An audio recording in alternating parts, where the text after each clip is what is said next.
नमस्कार दोस्तों, आइए जानते हैं झारखंड के हर जिले, हर क्षेत्र की ताजा और बड़ी खबरों को केवल 15 मिनट में। साथ ही आज के इस वीडियो में हम लोग जानेंगे कि सरकार ने गरीबों के लिए कौन कौन सी योजनाएं लागू की है और साथ ही महिलाओं को 5,000 रुपए कब से मिलेंगे और ई श्रम कार्ड धारकों को 3,000 रुपए कब से खाते में आएंगे। साथ ही गरीबों के लिए सोना चांदी, डीजल, पेट्रोल, बिजली आदि कब से सस्ता हो जाएगी। सब कुछ आज इस वीडियो के माध्यम से जानेंगे। हमारे साथ बने रहने के लिए वीडियो को लाइक और चैनल को सब्सक्राइब जरूर कर दें और कमेंट में जरूर बताएं कि आप यह वीडियो किस जगह से देख रहे हैं। मन्या सम्मान योजना से जुड़ी महिलाओं के लिए यह समय बेहद खुशखबरी वाला है। राज्य सरकार ने 17वीं और 18वीं किस्त को एक साथ जारी करने की प्रक्रिया शुरू कर दी है। जानकारी के अनुसार 5 फरवरी से 15 फरवरी के बीच 2 किस्तों की संयुक्त राशि 5,000 रुपए महिलाओं के खातों में भेजी जा रही है। इस चरण में पहले 15 जिलों की महिलाओं को लाभ दिया जा रहा है। जिन महिलाओं की पिछली किस्तों में कोई रुकावट नहीं थी, उन्हें भी इस बार पूरी राशि मिल रही है। वहीं जिनका भुगतान किसी कारण से पहले अटका था, उन्हें भी इस चरण में कवर किया गया है। सरकार का कहना है कि डीबीटी के जरिए पैसा सीधे खाते में भेजा जा रहा है ताकि किसी भी तरह की गड़बड़ी न हो और महिलाओं को समय पर सहायता मिल सके। झारखंड में सहारा इंडिया के लाखों निवेशकों की गाढ़ी कमाई लंबे समय से फंसी हुई थी। अब भारत सरकार के CRCS सहारा रिफंड पोर्टल के माध्यम से निवेशकों को राहत मिलने लगी है। राज्य में रिफंड की प्रक्रिया पूरी तरह ऑनलाइन है, जिससे पारदर्शिता बनी हुई है। झारखंड सरकार ने भी निवेशकों की सहायता के लिए एक विशेष आयोग के गठन का प्रस्ताव दिया है ताकि उन लोगों की मदद की जा सके जिनके दावे तकनीकी कारणों से खारिज हो गए हैं। रिफंड पाने के लिए निवेशकों को पोर्टल पर अपना आधार, सदस्यता संख्या और जमा प्रमाण पत्र अपलोड करना अनिवार्य है। वर्तमान में रिफंड की सीमा को 10,000 रुपए से बढ़ाकर अब 50,000 रुपए और कुछ मामलों में अधिक कर दिया गया है। 2026 तक रिफंड प्रक्रिया पूरी करने का लक्ष्य रखा गया है, जो झारखंड के मध्यम वर्गीय परिवारों के लिए आशा की एक नई किरण है। झारखंड सरकार ने राज्य के बुजुर्गों के प्रति सम्मान और सुरक्षा भाव दर्शाते हुए सर्वजन पेंशन योजना के तहत वित्तीय सहायता को विस्तार दिया है।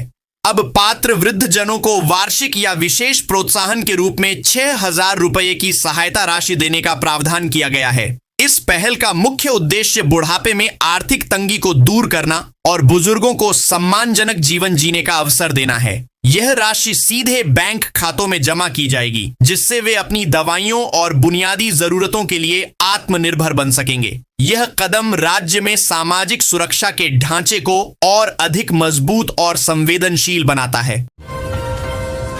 लोकसभा में निशिकांत दुबे ने कई किताबों का हवाला देते हुए नेहरू गांधी परिवार पर तीखा हमला बोला।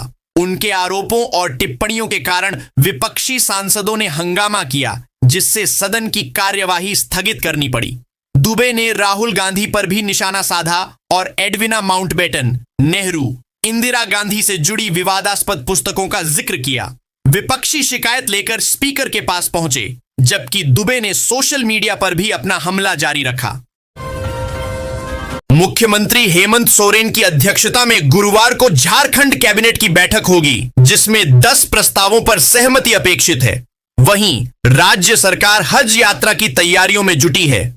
स्वास्थ्य मंत्री डॉक्टर इरफान अंसारी 5 फरवरी को सिविल सर्जनों के साथ बैठक करेंगे, जिसमें 1,670 हज यात्रियों की मेडिकल स्क्रीनिंग और टीकाकरण पर दिशा निर्देश दिए जाएंगे। 7 फरवरी तक स्क्रीनिंग और 8 फरवरी से टीकाकरण शुरू होगा। झारखंड कांग्रेस की विस्थापन जांच समिति का बड़कागांव केरेडारी द्वारा राज्य कैबिनेट बैठक के कारण टल गया है। यह द्वारा जल्द ही नई तारीख पर होगा। कैबिनेट में आज बड़कागांव, केरेडारी और पतरातू में खनन परियोजनाओं से प्रभावित विस्थापितों की समस्याओं पर चर्चा होगी। कांग्रेस का लक्ष्य भूमि अधिग्रहण कानून के प्रभावी क्रियान्वयन और विस्थापन आयोग की भूमिका पर समाधान खोजना है। नेशनल टेस्टिंग एजेंसी NTA ने JEE मेन सत्र 1 की प्रोविजनल आंसर की और रिस्पॉन्स शीट जारी कर दी है। अभ्यर्थी 6 फरवरी तक आपत्ति दर्ज करा सकते हैं। सत्र 1 का परिणाम 12 फरवरी को घोषित होगा। धनबाद से लगभग 1200 छात्र शामिल हुए थे। जेई मेन सत्र 2 का आयोजन 2 से 9 अप्रैल तक होगा, जिसके लिए पंजीकरण 25 फरवरी तक चलेगा। झारखंड सरकार ने भवन निर्माण पर लेबर सेस की दर बढ़ा दी है। अब यह 14 रुपये से बढ़कर 17.22 रुपये प्रति वर्ग फीट हो गया है, जिससे पलामू समेत पूरे राज्य में मकान बनाना महंगा हो जाएगा। सूडा निदेशक ने सभी नगर निकायों को बढ़ी हुई दरें लागू करने का निर्देश दिया है। इससे आम लोगों पर अतिरिक्त वित्तीय बोझ पड़ेगा। मुख्यमंत्री हेमंत सोरेन कोडरमा में झामुमो के सदस्यता समारोह में शामिल हुए। उन्होंने कहा कि 25 साल का झारखंड अब स्वाभिमान से जी रहा है, जबकि एकीकृत बिहार में पिछड़ा था। सोरेन ने केंद्र सरकार पर हमला करते हुए आरोप लगाया कि कोविड के दौरान झारखंड ने देश को ऑक्सीजन दी, लेकिन केंद्र ने राज्य की ऑक्सीजन फैक्ट्रियों पर कब्जा कर लिया। उन्होंने कोडरमा में बाल मजदूरी और राज्य के खनिजों के शोषण पर भी चिंता व्यक्त की। भारत सरकार लगातार नवीकरणीय ऊर्जा को बढ़ावा देने के लिए नई योजनाएं लागू कर रही है। इसी दिशा में सोलर रूफटॉप सब्सिडी स्कीम 2026 एक बेहद अहम पहल है। इस योजना के तहत घर की छत पर सोलर पैनल लगवाने पर सरकार की ओर से 78,000 रुपए तक की सब्सिडी दी जा रही है, जिससे बिजली बिल में भारी कमी आती है। बढ़ते बिजली खर्च और पर्यावरण प्रदूषण को देखते हुए सौर ऊर्जा आम लोगों के लिए एक बेहतरीन विकल्प बनकर सामने आई है। झारखंड के सर्राफा बाजार में सोने की कीमतों ने एक नया ऐतिहासिक रिकॉर्ड बनाया है, जहां भाव 2 लाख रुपए के पार पहुंच गए हैं। वैश्विक आर्थिक अस्थिरता और शादियों के सीजन के कारण मांग में भारी उछाल आया है। कीमतों में इस अप्रत्याशित वृद्धि ने आम आदमी के लिए सोना खरीदना मुश्किल कर दिया है। निवेशक अब इसे सुरक्षित निवेश मान रहे हैं, लेकिन मध्यम वर्ग के लिए यह चिंता का विषय है। बाजार विशेषज्ञों के अनुसार अंतरराष्ट्रीय स्तर पर डॉलर की स्थिति और भू राजनीतिक तनाव इस महंगाई के मुख्य कारण हैं। झारखंड हाई कोर्ट ने देवघर एम्स में मूलभूत सुविधाओं की कमी पर सुनवाई की। कोर्ट ने एम्स प्रशासन और राज्य सरकार से पिछले 1 साल की वार्डवार विस्तृत रिपोर्ट शपथ पत्र के माध्यम से मांगी है। अदालत ने मरीजों के इलाज और उपलब्ध सुविधाओं की वास्तविक स्थिति पर भी जानकारी तलब की। अगली सुनवाई 28 फरवरी को होगी। झारखंड नगर निकाय चुनाव के अंतिम दिन 48 नगर निगमों में 2588 प्रत्याशियों ने नामांकन दाखिल किए। इनमें 275 महापौर / अध्यक्ष और 2313 वार्ड पार्षद के लिए थे। कुल 6979 नामांकन हुए, जिनमें 3462 महिलाएं हैं। नामांकन पत्रों की जांच गुरुवार को होगी और 7 फरवरी को चुनाव चिन्ह आवंटित किए जाएंगे। झारखंड सरकार ने औद्योगिक डीजल पर वैट दरें घटाई, जिससे मई 2025 से जनवरी 2026 के बीच राज्य में 23.58 लाख लीटर डीजल की खरीद हुई। इस कदम से राज्य को 269.52 करोड़ रुपए का राजस्व मिला। पहले पड़ोसी राज्यों से खरीदारी होती थी, लेकिन अब थोक उपभोक्ता झारखंड से ही खरीद रहे हैं, जिससे खजाने में हर माह 50 करोड़ रुपए आने का अनुमान है। आदित्य विक्रम जायसवाल 13 महीने बाद कांग्रेस में वापस लौट आए हैं, जिसे उन्होंने भाजपा में शामिल होने का गलत निर्णय बताया। रांची में आयोजित मिलन समारोह में प्रदेश प्रभारी के राजू, अध्यक्ष केशव महतो कमलेश और विधायक दल के नेता प्रदीप यादव की उपस्थिति में जवाहरलाल यादव और वीरेंद्र विक्रम सहित सैकड़ों अन्य लोगों ने भी कांग्रेस की सदस्यता ग्रहण की। राजू ने कहा कि आदित्य की वापसी से संगठन मजबूत होगा। झारखंड उच्च न्यायालय ने राज्य के करीब 700 विश्वविद्यालय शिक्षकों को बड़ी राहत दी है। कोर्ट ने सरकार के उस तर्क को खारिज कर दिया, जिसमें वित्तीय लाभ अधिसूचना जारी होने की तिथि के बजाय पत्र जारी होने की तिथि से देने की बात कही गई थी। अब शिक्षकों को उनकी प्रोन्नति की तिथि से ही सभी वित्तीय लाभ मिलेंगे। यह फैसला शिक्षकों के अधिकारों की जीत है। धनबाद नगर निगम के मेयर पद के लिए नामांकन प्रक्रिया पूरी हो चुकी है। कुल 33 उम्मीदवारों ने अपनी दावेदारी पेश की है, जिनमें 5 महिलाएं भी शामिल हैं। अंतिम दिन 15 प्रत्याशियों ने पर्चे दाखिल किए, जिससे मुकाबला काफी रोमांचक हो गया है। आज गुरुवार को सभी नामांकन पत्रों की जांच की जाएगी। मंत्री सुदिव्य कुमार सोनू ने दिशोम गुरु शिबू सोरेन के जीवन पर आधारित 3 घंटे की फीचर फिल्म बनाने की पहल की है। फिल्म के लिए तथ्य जुटाने हेतु उन्होंने जामुमो के संस्थापक सदस्य शंकर किशोर महतो से मुलाकात की। यह फिल्म गुरुजी के शुरुआती राजनीतिक इतिहास, सोनोत संथाल समाज की स्थापना और झारखंड अलग राज्य आंदोलन के संघर्षों पर केंद्रित होगी। दक्षिण भारत से एक शोध टीम जल्द ही सक्रिय आंदोलनकारियों से जानकारी एकत्र करेगी। झारखंड मुक्ति मोर्चा आज धनबाद में अपना 54वां स्थापना दिवस मना रहा है। इस खास मौके पर मुख्यमंत्री हेमंत सोरेन, जो जामुमो के केंद्रीय अध्यक्ष भी हैं, समारोह में भाग लेने के लिए धनबाद पहुंचे हैं। धनबाद हवाई पट्टी पर उनका जोरदार स्वागत किया गया। यह आयोजन Randhir Verma stadium golf ground में हो रहा है, जहां 4 फरवरी 1973 को झामुमो की स्थापना हुई थी। जमशेदपुर में मानगो नगर निगम चुनाव के दौरान सरयू राय और बन्ना गुप्ता के बीच तीखी राजनीतिक जंग छिड़ गई है। बन्ना गुप्ता के सिंदूर संबंधी निजी हमले पर विधायक सरयू राय ने पलटवार किया। राय ने बन्ना गुप्ता के पुराने विवादित वीडियो का जिक्र करते हुए उन्हें चरित्र हनन का आरोप लगाया। यह विवाद अब विकास के मुद्दों से हटकर व्यक्तिगत आरोपों पर केंद्रित हो गया है, जिससे चुनावी माहौल गर्मा गया है। सुप्रीम कोर्ट ने जमशेदपुर में 24 विवादित इमारतों को गिराने के झारखंड हाई कोर्ट के आदेश पर अंतरिम रोक लगा दी है। इस फैसले से शहर के रियल एस्टेट कारोबारियों और भवन मालिकों को बड़ी राहत मिली है।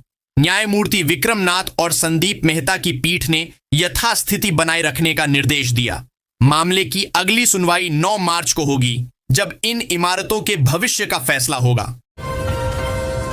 ओडिशा उच्च न्यायालय ने टाटा स्टील के खिलाफ 4,313 करोड़ रुपए के जुर्माने के मामले में अपना फैसला सुरक्षित रख लिया है।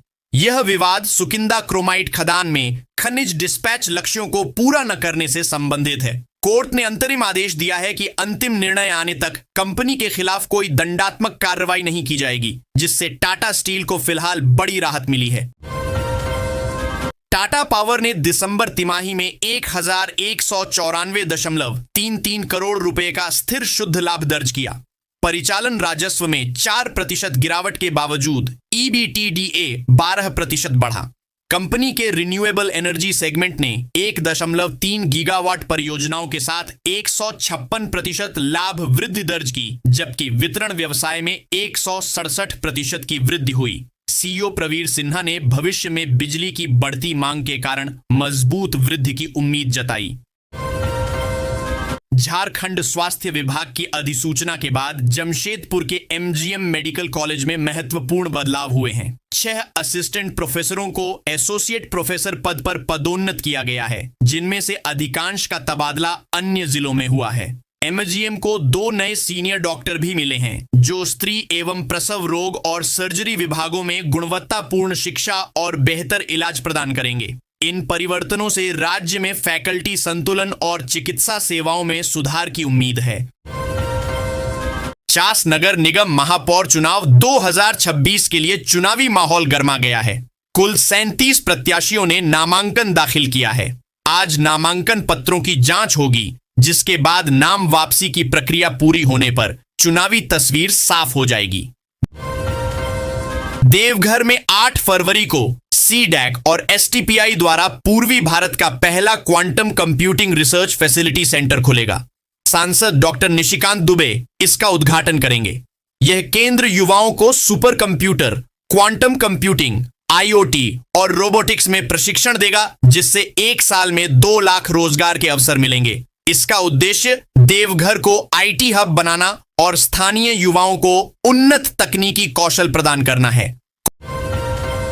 कोल्हान विश्वविद्यालय चाईबासा ने शैक्षणिक सत्र 2025 से 26 के लिए PhD प्रवेश के लिए प्रोविजनल शॉर्टलिस्ट अभ्यर्थियों की सूची विश्वविद्यालय की आधिकारिक वेबसाइट पर जारी कर दी है। इस वर्ष कुल 21 विषयों में आवेदन आमंत्रित किए गए थे, जिनमें से 18 विषयों के अंतर्गत कुल 145 अभ्यर्थियों को साक्षात्कार इंटरव्यू के लिए शॉर्टलिस्ट किया गया है। अभ्यर्थी अपनी एप्लीकेशन संख्या के माध्यम से विश्वविद्यालय की वेबसाइट पर सूची देख सकते हैं। शॉर्टलिस्ट किए गए अभ्यर्थियों का इंटरव्यू संबंधित विभागों द्वारा 10 से 25 फरवरी के बीच आयोजित किया जाएगा।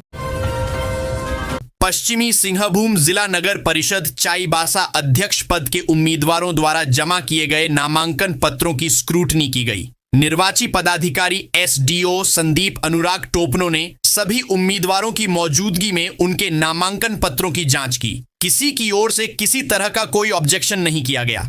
एसडीओ ने बताया कि अध्यक्ष पद के लिए 11 उम्मीदवारों ने नामांकन पत्र दाखिल किया था। सभी नामांकन पत्र वैध पाए गए। मौके पर चुनाव ऑब्जर्वर एजाज अनवर के अलावा अन्य पदाधिकारियों के साथ साथ सभी उम्मीदवार और उनके प्रतिनिधि उपस्थित थे। झारखंड के कोडरमा की दिग्गज नेता शालिनी गुप्ता गुरुवार 5 फरवरी 2026 को झारखंड मुक्ति मोर्चा झामुमो में शामिल हो गई हैं। झारखंड मुक्ति मोर्चा की ओर से कोडरमा के लोकाई मैदान में आयोजित समारोह में मुख्यमंत्री हेमंत सोरेन भी मौजूद रहे। इस समारोह में मुख्यमंत्री हेमंत सोरेन का भव्य स्वागत किया गया। समारोह में मुख्यमंत्री हेमंत सोरेन के अलावा नगर विकास मंत्री सुदीव्य कुमार सोनू और पिछड़ा वर्ग आयोग के अध्यक्ष जानकी यादव ने भी शिरकत की। इस मौके पर दिशोम गुरु पद्मश्री शिबू सोरेन को श्रद्धांजलि दी गई। कहने को झारखंड में नगर निकाय चुनाव गैर दलीय आधार पर हो रहा है, लेकिन हकीकत यह है कि चुनावी मैदान में उतर रहे उम्मीदवारों की पहचान पूरी तरह राजनीतिक दलों से जुड़ी हुई है। इसी गैर दलीय चुनाव में अब दलों के भीतर बगावत भी खुलकर सामने आने लगी है। बोकारो जिले के चास नगर निगम चुनाव में भाजपा के भीतर उभरी बगावत ने पार्टी नेतृत्व की चिंता बढ़ा दी है। लोक भवन में आयोजित एक गरिमामय कार्यक्रम में महामहिम राज्यपाल महोदय ने अवकाश प्राप्त सैनिक एवं लेखक गुप्तेश्वर नाथ दुबे द्वारा लिखित 2 आध्यात्मिक एवं दार्शनिक पुस्तकों का लोकार्पण किया। विमोचित पुस्तकों में श्री रामचरितमानस के कुछ स्मरणीय प्रसंग और चिंतन, मंथन एवं अंतर्बोध संकलन शामिल हैं। यह कार्यक्रम साहित्य, अध्यात्म और विचार विमर्श का संगम बनकर सामने आया।